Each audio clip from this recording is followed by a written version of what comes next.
Olá, eu sou o professor Olivier Alain, do Centro de Referência em Formação em EAD do Instituto Federal de Santa Catarina. Estou aqui com minha colega Márcia Lobo, também professora aqui neste centro, e nós vamos entrevistar o professor Jarbas Novelino Barato, que nos faz a honra da sua presença aqui. Agradeço muito a sua presença, professor. Legal, eu que agradeço. Estamos aqui para falar um pouquinho sobre a didática do ensino profissional, uma didática mais voltada para o saber técnico, né? Professor, sabemos que nas últimas décadas houve um avanço, né? Houve estudos e publicações nas áreas das didáticas específicas, como, por exemplo, a didática de ciências. Mas o senhor coloca nos seus textos sobre a didática por saber técnico, que tradicionalmente o alvo das didáticas tem sido as teorias e não as práticas. É isso mesmo? E quais os motivos desse desinteresse ou da preferência pelo ensino da teoria em detrimento da prática, na sua visão? Eu acho que o desinteresse começa por uma expressão que quase todo mundo usa, que é teoria e prática. É engraçado porque sempre coloca a teoria antes e a prática depois, na expressão, como se ninguém fala prática e teoria. Sempre se fala teoria e prática, como se a prática fosse uma subordinada da teoria ou uma consequência da teoria. Então, os estudos que eu venho fazendo faz bastante tempo, eles tentam mostrar que a gente precisa conversar sobre isso pensando tipos de conhecimento e pensando que a execução também é um tipo de conhecimento. E é um tipo de conhecimento que muitas vezes não depende daquilo que a gente chama de teoria. Ou seja, existe muito engenheiro em eletrônica que sabe tudo de eletrônica e é incapaz de fazer uma ligação elétrica na sua residência. Então, afinal de contas, ele sabe ou não sabe eletricidade e eletrônica? Sabe. Mas ele não sabe fazer, ele não sabe executar. Ou seja, ele não desenvolveu um conhecimento que é um conhecimento do fazer. O tempo que eu estava estudando essas coisas, faz muitos anos isso, eu estava em casa e houve um problema com a descarga do meu banheiro, popularmente chamada de hidra. Aí eu fui lá e desmontei a hidra. Aí eu juntei tudo aquilo, levei numa loja, espalhei em cima do balcão do lojista e falei, olha, estragou a minha hidra e falou, essa pecinha está estragada. Tirou a pecinha, substituiu, eu levei para casa. Eu demorei quase 2 horas para remontar. No dia seguinte eu chamei o encanador. Ele foi, desmontou a hidra, remontou a hidra, ele cantava enquanto ele mexia com aquilo, batia papo sobre futebol, parecia que tudo que ele fazia era automático. E na verdade não é, quer dizer, se você tentar montar uma hidra, você vai ver que é um processo muito demorado de saber executivo, que você tem que passar por ele, e a hidra e as ferramentas vão lhe dar respostas a respeito daquilo que você está aprendendo e entendendo. O entendimento do fazer, ele exige ação. E a ação lhe dá respostas em termos de compreensão. E muitas vezes é preciso entender que a ação, ela não é verbal. Não é apenas se eu consigo dar uma boa explicação, logo eu vou agir. Tem um autor americano que é filósofo de formação, físico de formação, doutor em filosofia da Universidade de Chicago, ou seja, ele tem uma boa formação teórica.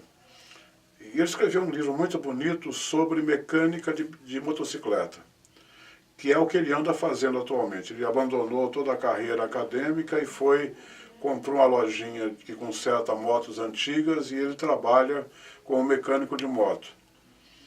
Ele se chama Matthew Crawford, e tem um comentário dele que é muito legal, porque ele diz o seguinte, tem muitos desafios intelectuais que ele tinha na academia que não são tão desafiadores quando você pegar uma moto antiga que tem um problema sério, tentar descobrir qual o problema que ela tem e fazer o reparo necessário para que ela volte a funcionar.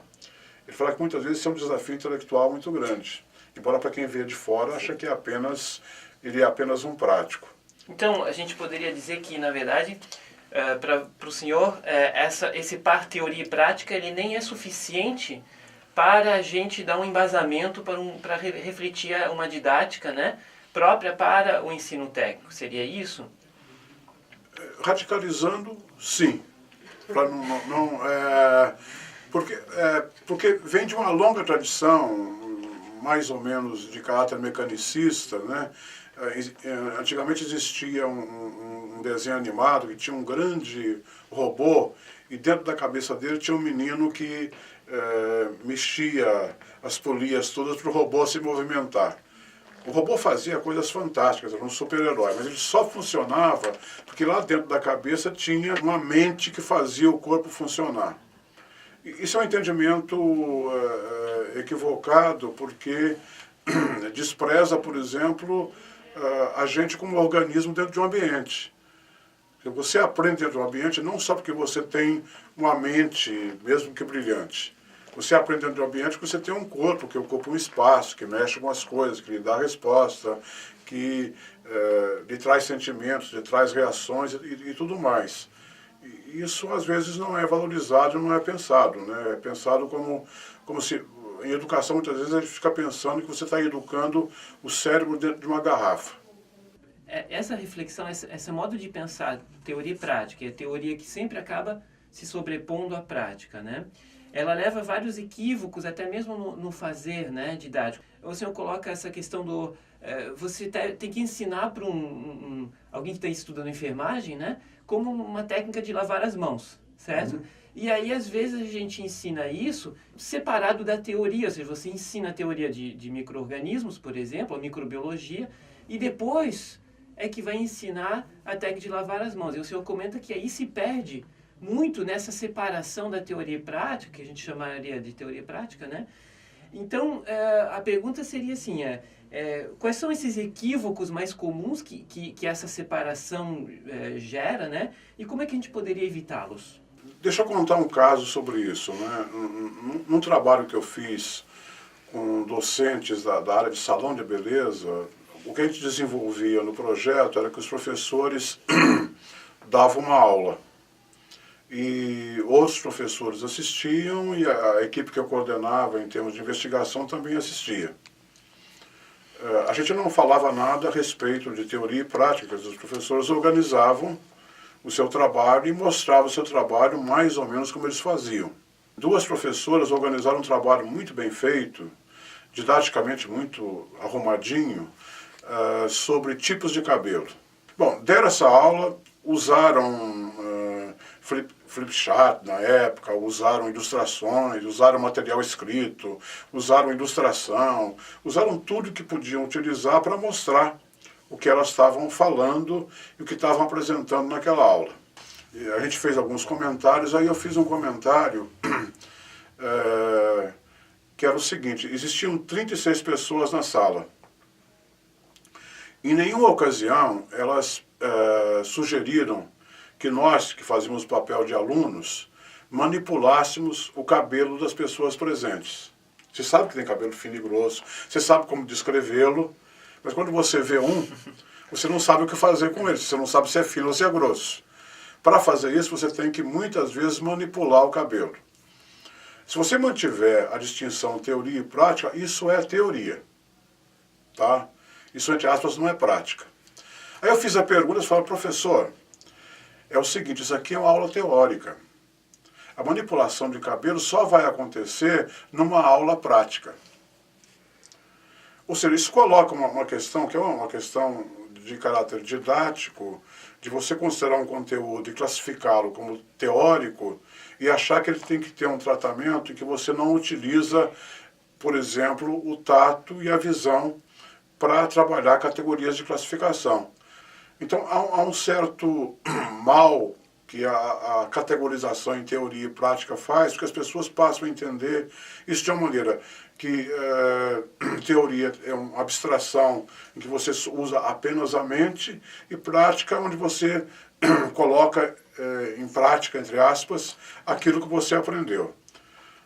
Se você pensar em termos de didática, há um desafio muito grande, porque o que se fala em termos de didática geralmente está voltado para a palavra. A produção é importante, que é a produção, entre aspas, literária, da capacidade de se expressar e representar isso por meio da linguagem. Eu não tenho, digamos, uma resposta definitiva para a questão do que fazer, mas eu acho que a gente tem que prestar atenção e ver que há alguns desafios de que aquilo que é chamado de prática é uma coisa que acaba exigindo, por parte do professor, outras soluções que aquelas tradicionais em termos da didática tradicional. E para nós que trabalhamos com educação profissional, o desafio está colocado, da gente tentar aprender pelo trabalho como é que isso é feito.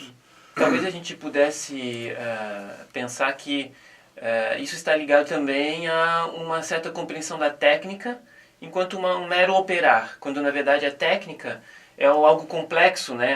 É um processo complexo de realização sim, de tarefas e de execuções, mas que está entrelaçado de saberes, né? Que está orientado por saberes, né? Como o senhor já comentou, né? Quando a gente aprende uma técnica, a gente está trabalhando com interdisciplinaridade mesmo, né? Nesse fazer da técnica, entre aspas, né? É porque, pegando o exemplo de lavar as mãos, que é um exemplo bastante simples, você tem aí duas dimensões. Você tem uma dimensão explicativa do porquê determinados tipos de gestos são necessários ao lavar as mãos. Lavar as mãos com técnica na área de saúde significa alguns tipos de gestos que não são comuns e que a gente não faz necessariamente quando lava as mãos em casa. E educação vai ter duas coisas aí. Você tem que modificar um hábito, que é um hábito que você tem há 20 anos, lavando a mão em casa de maneira, entre aspas, errada. Você tem que modificar esse hábito e não é tão fácil quanto parece, mesmo que haja 1000 explicações de que não é assim que faz. E você tem que aprender a maneira mais correta de fazer. E a técnica tem que ser aprendida e as pessoas têm que incorporar a técnica como um hábito.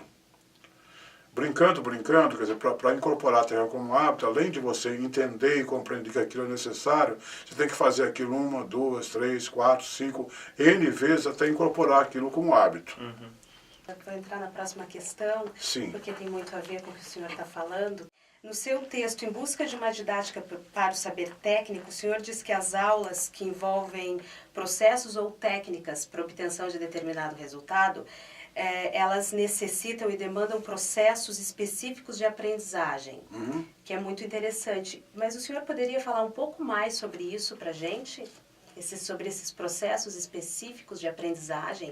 Eu vou falar um pouco de avaliação para chegar à pergunta que você fez. Se você for avaliar, por exemplo, eu acabo de ver a execução de uma maquiagem de acordo com algumas especificações que foram dadas, quer dizer, a quantidade de pintura que devia ser feita no olho, como é que devia ser pintado o rosto, qual o tipo de batom que tinha que ser utilizado e qual o resultado final que era esperado de uma maquiagem. E era uma prova, num curso que estava finalizando a formação de um grupo de maquiadores.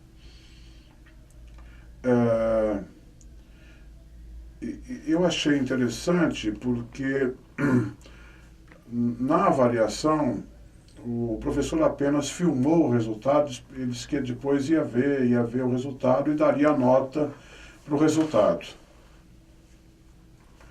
O que eu acho é que o que acontece é que os professores todos eles são formados como professores genéricos e quando vão trabalhar numa situação como essa também eles continuam pensando a avaliação de uma maneira genérica e não de uma avaliação apropriada para o tipo de aprendizagem que é, por exemplo, realizar uma maquiagem.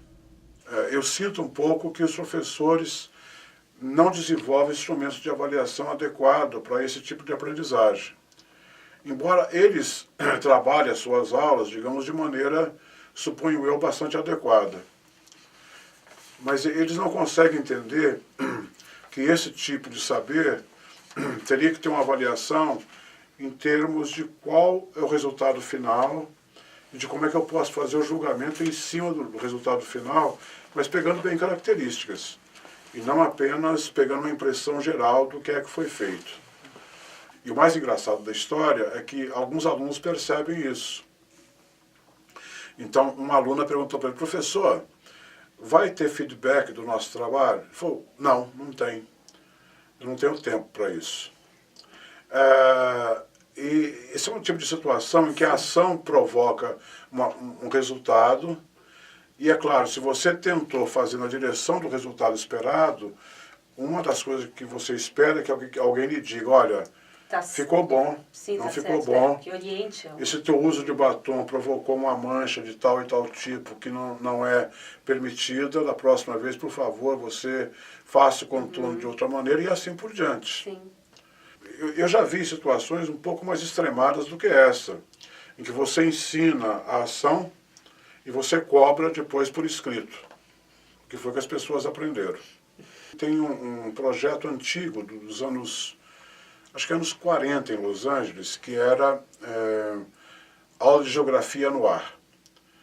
Então, o condado de Los Angeles pegou um avião, organizou o avião para que ele fizesse voos panorâmicos pela área da cidade de Los Angeles.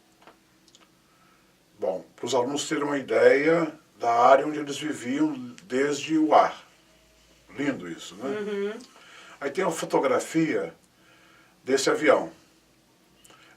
Adivinha o que colocaram no avião? Colocaram carteiras, Para eles... tinha um quadro na frente, tinha um globo do mundo, essa coisa toda.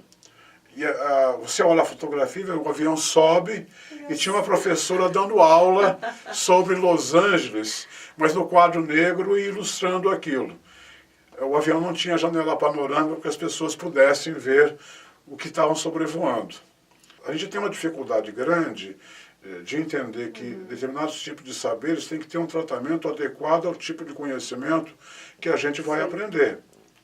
Demora um tempo de práticas repetidas, até de certa maneira ele ajustar a visão e a compreensão dele para aquele tipo de instrução. Isso significa ação, ação e ação.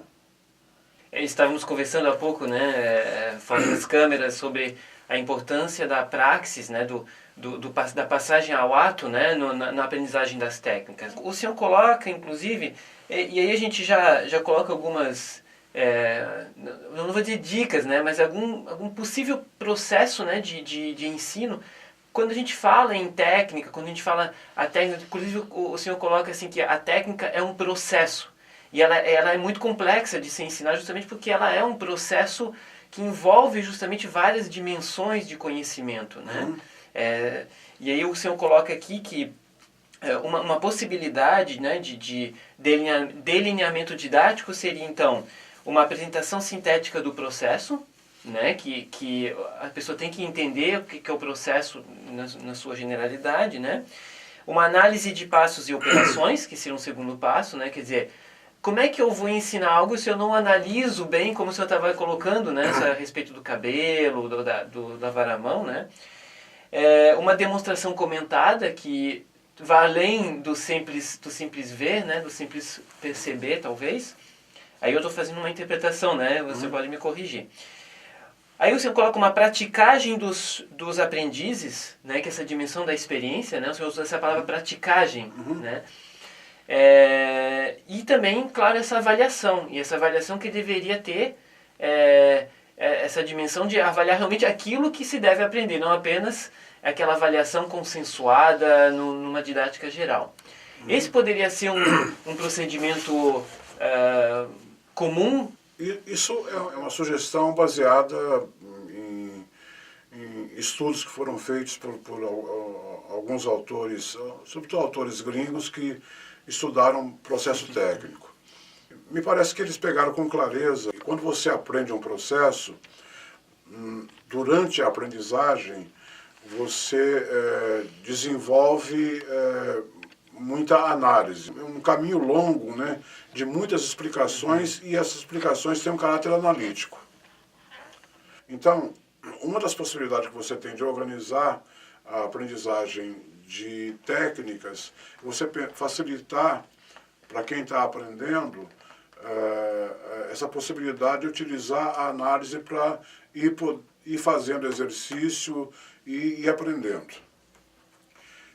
Mas a finalidade básica de todo o processo e das muitas repetições é chegar a uma coisa que é sintética. Num dos textos que eu fiz, eu peguei um pouco e fiz uma sugestão de como é que isso pode ser organizado para facilitar o uso da análise no começo até se chegar a uma síntese, que é o resultado esperado do domínio de qualquer processo técnico. Fazer aquilo com fluência, porque tem um aspecto seguinte, o saber técnico é o saber que tem que ser fluente. Se ele não for fluente, você vai ter problema. Eu vou dar mais um exemplo bobo, mas eu gosto muito dele. Eu conheci, vi jogar muitas e muitas vezes pela TV, um grande jogador de basquete que era o Magic Johnson. E o Magic Johnson era um camarada que pegava a bola na quadra dele, vinha, ia até o garrafão do adversário e dava o passe de costas sem olhar. E sempre acertava. Então a gente dizia que ele era um jogador inteligente. Inteligente por quê? Porque ele fazia o drible automaticamente e ele antecipava, em alguns segundos, a ação do passe. É um tipo de inteligência sinestésica que ajuda a pessoa a agir no mundo. Mas ela depende desse automatismo da técnica, né? Dele ter automatizado essa técnica. Eu prefiro a palavra sintetizar o saber do que automatismo. Okay. Pensa no cirurgião. E pensa na síntese que ele tem que ter na hora que ele está com o bisturi na mão. Ele não tem tempo para pensar se ele vai ou não cortar aquele tecido. Ele não pode esperar meia hora. Ele não pode provocar uma hemorragia enquanto ele pensa. Ele tem que tomar uma decisão imediata. Porque senão ele não é um bom cirurgião. Agora, como é que ele chegou a isso? Ele chegou a isso depois de muito repetidas, eu vou usar a palavra, práticas, ou daquilo que, naquela formulazinha que eu escrevi, que você leu, que a gente chama de praticagem, ou seja, um processo de execução que se repete e que dá feedback para as pessoas aprenderem a partir da sua ação. Isso a gente chama de praticagem. A dimensão técnica muitas vezes é pensada como uma filha adotiva da ciência. Né? Uma filha adotiva, digamos, daquelas tipo Cinderela, né? Quer dizer, meio colocada de lado e tal, nem se permite que ela exista. Eu acho que há um jeito diferente de pensar isso, que é pensar a técnica não como filha bastarda da ciência, mas como arte. Seguindo uma tradição, que é a tradição da história, dos ofícios, do trabalho, em que em muitos trabalhos os trabalhadores se declaravam artistas. Um mecânico de automóvel, um cirurgião, um carpinteiro, etc., são pessoas que fazem arte. Eles se veem naquilo que eles fazem. Isso é um sentimento muito importante. Você está falando naquele livro que eu escrevi sobre valores em educação profissional, e lá eu conto o caso de uma costureira, que eu fui observar o curso que ela fazia, ela me convidou para ver 5 vestidos que ela tinha feito. E eu perguntei para ela se ela se via naqueles vestidos ou no espelho. Ela pensou um pouco e falou, professor, eu nunca tinha pensado nisso, mas eu me vejo nos vestidos que eu faço. A técnica, ela cria compromisso porque você se vê naquilo que você faz. Então, quer dizer, isso tem um reflexo para o professor. Por uma razão muito simples, o aluno percebe que você não tem compromisso com a tua arte. É só por isso. Quando o aluno percebe que você tem compromisso com a tua arte, você ganha uma coisa chamada credibilidade, que é muito importante para aprender. E quando tem um outro autor, o Braude, que é um filósofo americano, que diz que você vê o conhecimento de 2 formas. Vê o conhecimento como verdade, ou seja, conhecimento corresponde àquilo que um determinado tipo de proposição representa, né? Então, estou vendo uma parede aqui dizendo que essa parede é negra, então isso é verdade.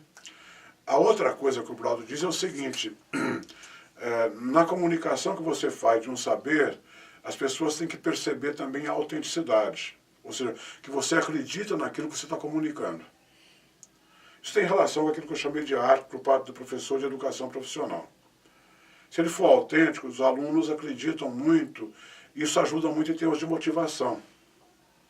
Se ele não acredita naquilo que ele está ensinando, é um desastre total. Eu estou olhando para o Oliver aqui, estou pensando na área de letras, e estou pensando, eu já conheci professores que eram professores de redação, que odiavam escrever.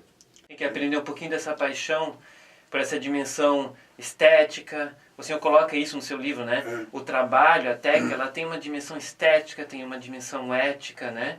É o compromisso do trabalhador com a sua obra, né? O senhor fala muito da obra. Então, talvez, quando a gente pensa em didática, a gente tem que pensar também que a gente tem que olhar para esse compromisso do trabalho com a obra. Poderíamos dizer isso assim? E de certa maneira, com o prazer que lhe dá fazer uma coisa bem feita. Uhum. Todos nós somos assim, né? Eu me projeto naquilo que eu fiz. Uhum. Em educação profissional isso é muito fácil, porque os conteúdos todos têm essa dimensão. Então, a gente poderia transferir esse compromisso que o trabalhador tem com o seu trabalho para a sala de aula. Quer dizer que na educação profissional a gente tem essa chance, né, de fazer com que o aluno crie esse laço com uma obra. O senhor fala muito em oficinas, né? Trabalha muito com a questão das oficinas, né? Justamente, talvez, o senhor inclusive cita uma autora, Mielde, né? Que fala o poder mágico da oficina, não é isso? A gente tem essa chance na educação profissional de criar esse laço do aluno com, né, com uma obra que ele talvez venha a produzir. Seria isso? Seria isso. Tem um amigo meu que é também lá daqueles lados, lá perto da Lívia, ele é dinamarquês, o Steen Larsen, dizendo o seguinte, que é preciso converter, as escolas são auditórios, e é preciso convertê-las em laboratórios.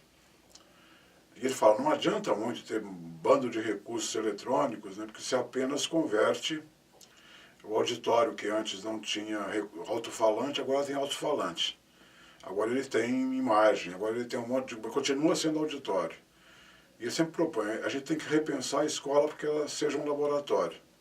Outro sujeito que eu conheço, que é o Michael Rose, ele disse que talvez educadores devessem olhar mais para a educação profissional para aprender um pouco de motivação, porque a educação profissional, os alunos são mais motivados do que a educação geral. Qual que é o segredo disso, né? O segredo disso é o compromisso com obra que na educação geral as pessoas geralmente não têm. Geralmente você não tem compromisso, você tem compromisso com a nota, você tem compromisso com... A minha mãe mandou eu estudar, tem um monte de coisa do tipo, mas menos que o que eu estou fazendo tem alguma importância, eu me sinto bem naquilo. Eu já vi curso de carpintaria, o pessoal se envolve, é engraçado, você sai de uma aula chamada teórica e vai para a oficina de carpintaria. É muito diferente. A diferença é... Você não vê aluno, por exemplo, metendo a mão no celular e ficando 10 minutos no celular, né? Você não vai achar isso de jeito nenhum. Professor, queremos agradecer muito a sua valiosa contribuição aqui. O senhor está lançando um livro agora, que vai aparecer pelo Sinterfor, é isso? Qual que seria o nome do livro para a gente já... É um livro que fala sobre tipos de conhecimento e educação. Eu não me lembro agora o nome final que eu dei, mas eu mando para você. Obrigada, professor. Muito obrigado e obrigado à TV IFSC pelo apoio. Imagina.